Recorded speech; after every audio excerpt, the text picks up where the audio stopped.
인생에는 늦었다는 사실을 너무 아프게 깨닫는 순간들이 있죠.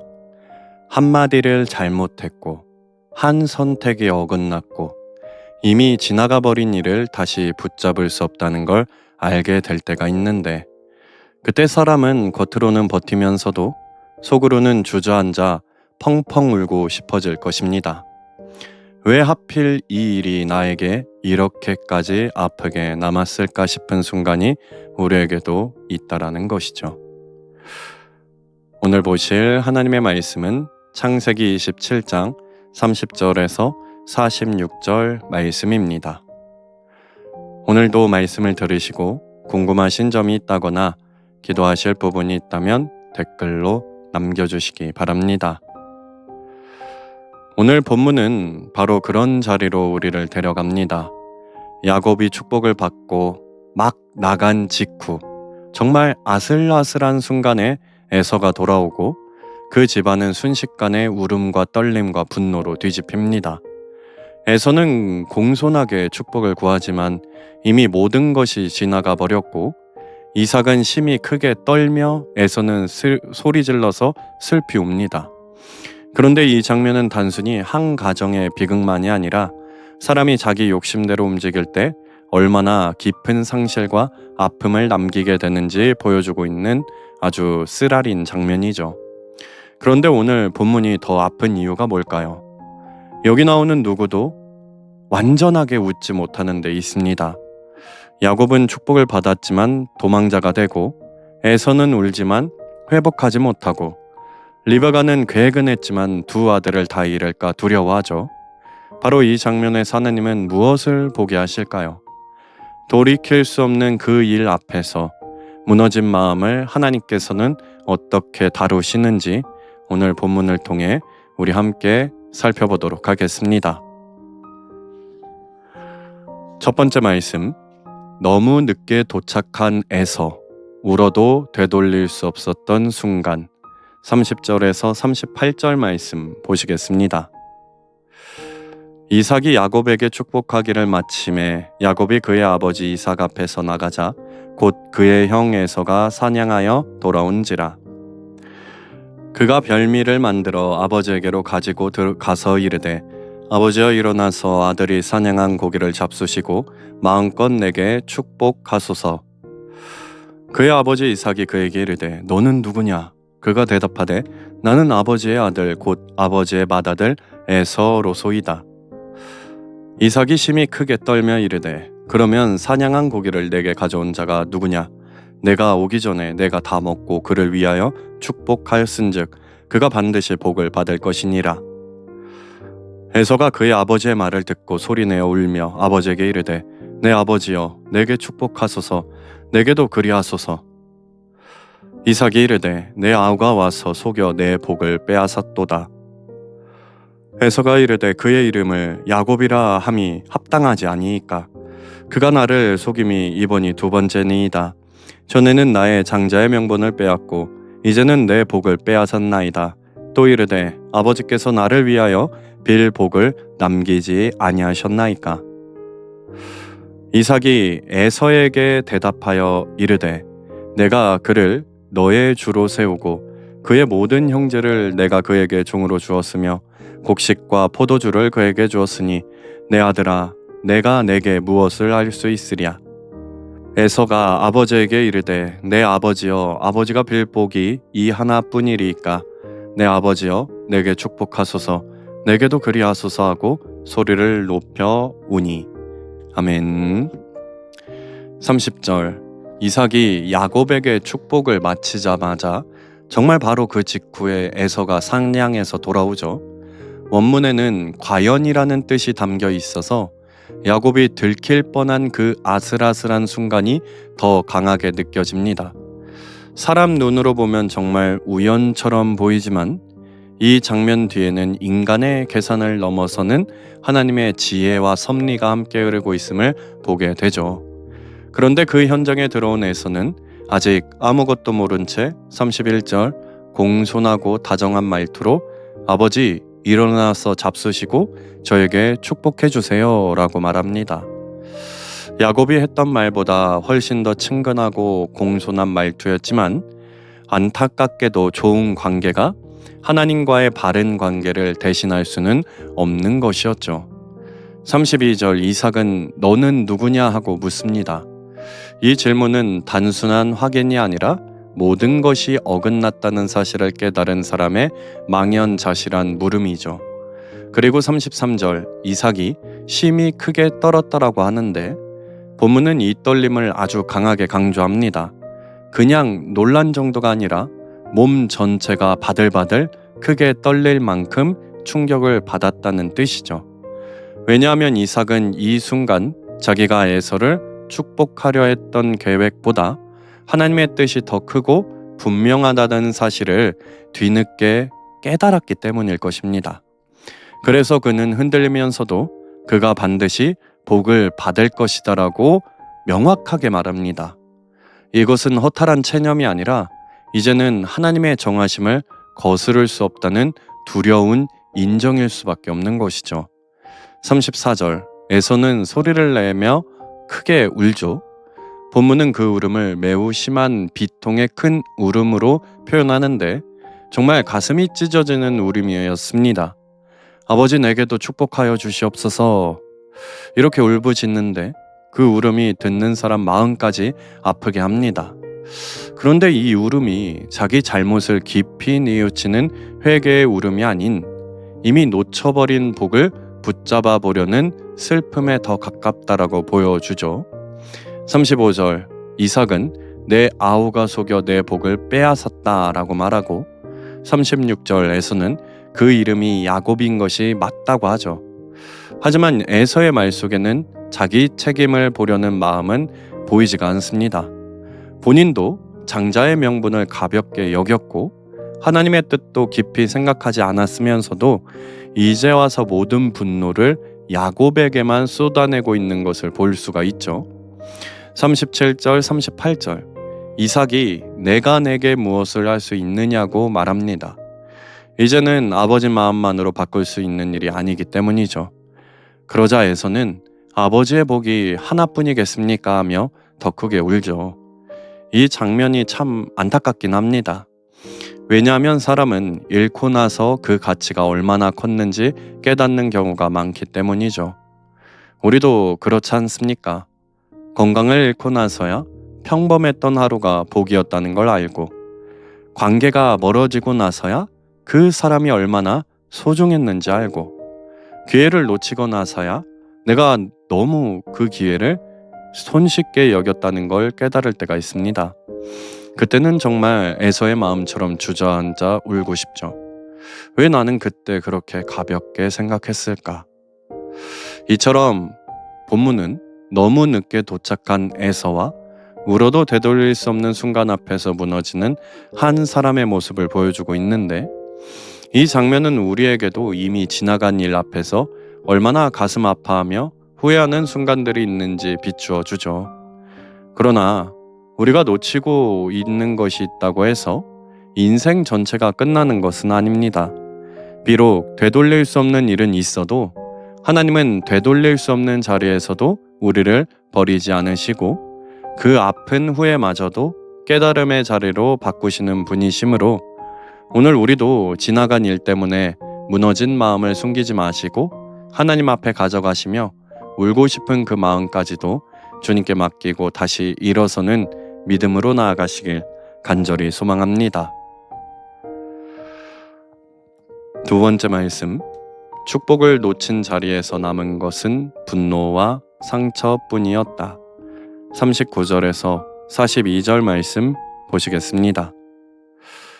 그 아버지 이삭이 그에게 대답하여 이르되 내 주소는 땅의 기름짐에서 멀고 내리는 하늘 이슬에서 멀 것이며 너는 칼을 믿고 생활하겠고 내 아우를 섬길 것이며 내가 매임을 벗을 때에는 그 멍에를 내 목에서 떨쳐 버리리라 하였더라. 그의 아버지가 야곱에게 축복한 그 축복으로 말미암아 에서가 야곱을 미워하여 심중에 이르기를 아버지를 곡할 때가 가까웠은즉 내가 내 아우 야곱을 죽이리라 하였더니 맏아들 에서의 이 말이 리브가에게 들리매 이에 사람을 보내어 작은 아들 야곱을 불러 그에게 이르되 내 형 에서가 너를 죽여 그 한을 풀려 하니. 아멘. 39절. 이삭은 에서를 향해 축복은 하지만 그 내용은 우리가 기대하는 복과는 많이 다르죠. 내 주소는 땅의 기름짐에서 멀고 하늘 이슬에서도 멀 것이다 라고 하죠. 이것은 풍요와 하나님의 은혜에서 멀어진 삶을 의미합니다. 결국 하나님과 연결되지 않은 복은 겉으로는 있어 보일지라도 실제로는 빈 것과 같다는 사실을 보여주죠. 이어서 40절. 칼을 믿고 살 것이다라고 하는데 이것은 에서의 삶이 평안이 아니라 갈등과 고난 속에 놓이게 될 것을 의미하죠. 실제로 그의 후손인 에돔은 끊임없이 싸우며 살아가게 됩니다. 이 장면을 보면 에서는 결국 축복을 받긴 하지만 그 안에는 평안이 아니라 상처와 고단함이 담겨 있죠. 우리가 보기에도 마음이 참 아픕니다. 그런데 더 중요한 건 그 다음인데 41절. 에서는 마음속으로 야곱을 미워하기 시작하죠. 아버지가 돌아가시면 내가 동생을 죽이겠다라고까지 생각을 합니다. 이 모습은 단순한 분노를 넘어 상처가 쌓여 미움으로 굳어져 버린 상태를 보여주죠. 그리고 42절. 그 분노가 점점 커져 결국 다른 사람들에게까지 알려질 정도가 됩니다. 이 장면이 우리의 모습과 비슷하죠. 우리가 어떤 것을 잃었을 때 그 상처를 제대로 다루지 않는다면 우리의 마음 또한 점점 굳어질 것입니다. 처음에는 아쉽다라고 시작했을지라도 나중에는 분노가 차올라서 왜 나만 이런 일을 당해야 할까라는 마음이 들 수 있습니다. 결국 그 분노는 누군가를 향한 미움으로 번질 수도 있죠. 겉으로는 난 괜찮아 라고 괜찮은 척 해도 마음 깊은 곳에서는 계속 아프고 생각나고 그 아픔이 우리를 더 분노하게 하고 지치게 만들 수도 있습니다. 하지만 하나님은 우리가 그 자리에 머무르지 않길 바라시죠. 상처가 분노로 굳어지기 전에 그 마음을 하나님께 가져오기를 원하십니다. 하나님, 제가 너무 아픕니다. 너무 속상합니다. 이렇게 솔직하게 내어놓을 때 하나님은 그 마음을 외면치 않으시죠. 이처럼 상처를 혼자 붙잡고 미움으로 키우는 것이 아니라 하나님께 맡기고 치유받는 길을 선택하는 우리가 되기를 바라며 그 아픈 마음까지도 주님께 맡기고 다시 일어서는 믿음으로 나아가시기를 간절히 소망합니다. 세 번째 말씀. 결국 모두를 잃어버릴 뻔한 선택, 상처는 더 큰 상처를 낳는다. 43절에서 46절 말씀 보시겠습니다. 내 아들아, 내 말을 따라 일어나 하란으로 가서 내 오라버니 라반에게로 피신하여 내 형의 노가 풀리기까지 몇 날 동안 그와 함께 거주하라. 내 형의 분노가 풀려 내가 자기에게 행한 것을 잊어버리거든 내가 곧 사람을 보내어 너를 거기서 불러오리라. 어찌 하루에 너희 둘을 잃으랴. 리브가가 이삭에게 이르되 내가 햇사람의 딸들로 말미암아 내 삶이 싫어졌거늘 야곱이 만일 이 땅의 딸들 곧 그들과 같은 햇사람의 딸들 중에서 아내를 맞이하면 내 삶이 내게 무슨 재미가 있으리까. 아멘.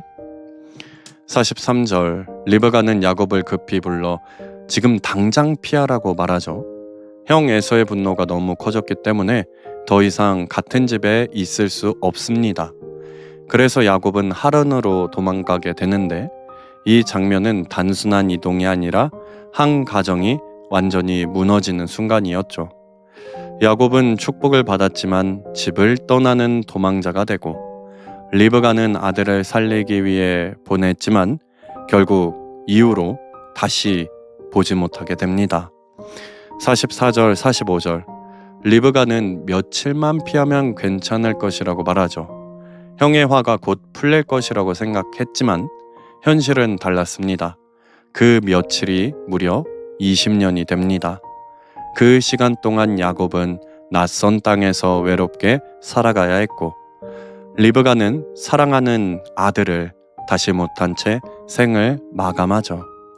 사람의 생각은 짧고 단순하지만 선택의 결과는 훨씬 길고 깊게 이어질 수 있다는 것을 보여주고 있습니다. 46절 리브가는 내 삶이 싫다라고 말합니다. 에서의 결혼 문제를 이유로 말하지만 사실 지금 이 상황 전체가 너무 괴롭고 무너진 마음의 표현이겠죠. 결국 이 가정은 누구 하나 웃지 못하는 결과를 맞이하게 됩니다. 야곱도 에서도 부모도 모두 상처를 안게 된 것이죠. 이 장면이 참 무겁습니다. 왜냐하면 우리 삶에도 비슷한 순간들이 많이 있기 때문이죠.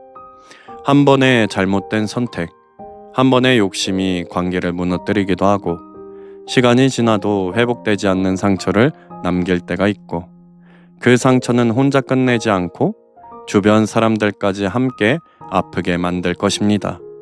하지만 여기서 우리가 생각해야 할 것은 하나님은 우리의 실수와 상처로 끝내지 않으신다는 것이죠. 야곱의 인생도 여기서 끝난 것이 아니라 20년의 시간 속에서 하나님은 그를 다듬고 변화시키십니다. 우리의 삶도 마찬가지죠. 지금은 무너진 것 같고 돌이킬 수 없는 것처럼 느껴질 수 있지만 하나님은 그 자리에서도 여전히 일하고 계십니다. 그래서 오늘 우리는 이렇게 기도할 수 있죠. 하나님, 제가 만든 이 상처 속에서 저를 버려두지 말아 주십시오. 하나님은 그 기도를 외면하지 않으실 것입니다. 우리의 연약함과 실수 속에서도 하나님을 붙들고 다시 일어나는 믿음으로 상처를 넘어서 회복의 길로 나아가시기를 간절히 소망합니다. 오늘도 말씀을 들으시고 궁금하신 점이 있다거나 기도하실 부분이 있다면 댓글로 남겨주시기 바랍니다. 말씀을 정리하겠습니다. 오늘 말씀을 보니 한 가정이 무너지는 장면이 너무나도 생생하게 보입니다. 축복을 받긴 해도 도망자가 된 야곱, 울부짖지만 회복되지 못하는 에서, 자식을 살리려다 결국 더 큰 이별을 맞이하는 리브가까지 누구 하나 온전히 웃지 못하는 모습들이었죠. 결국 인간의 욕심과 선택은 상처들을 남기고 그 상처는 또 다른 상처를 만들어냅니다. 그런데 우리가 놓치지 말아야 할 것은 하나님은 이러한 실패로 끝내지 않으신다는 것이죠. 야곱의 인생은 여기서 망한 것처럼 보일지라도 하나님은 그를 20년의 시간 속에서 다시 빚어가십니다. 우리의 삶도 마찬가지입니다. 이미 지나간 일, 되돌릴 수 없는 선택 때문에 마음은 무너질 수 있지만 하나님은 그 자리에서 여전히 성실하게 일하고 계십니다. 오늘 하루 혹시 마음에 남아있는 후회, 상처가 있으시다면 그대로 하나님께 가져가시길 바랍니다. 하나님, 저는 여기서 무너졌습니다. 이렇게 솔직하게 고백하시길 바랍니다. 하나님은 우리의 눈물, 상처를 외면치 않으시고 그 자리에서 다시 일어설 힘을 주실 것입니다. 이 하루가 상처에 머무는 시간이 아닌 하나님 안에서 다시 회복을 시작하는 하루가 되시기를 간절히 소망합니다. 오늘을 위해 우리 함께 기도하겠습니다. 에서가 그의 아버지의 말을 듣고 소리질러 슬피 울며. 창세기 27장 34절 말씀. 아멘. 돌이킬 수 없는 일처럼 느껴질 때, 마음이 무너질 때가 너무 많습니다. 후회와 아픔 속에서 우리를 붙들고 계신 하나님만을 바라보게 하시고 오늘도 주님 안에서 다시 일어날 힘을 얻는 하루가 되게 인도하여 주시옵소서. 예수님의 이름으로 기도드립니다. 아멘. 좋아요와 구독으로 사역에 동참해 주세요.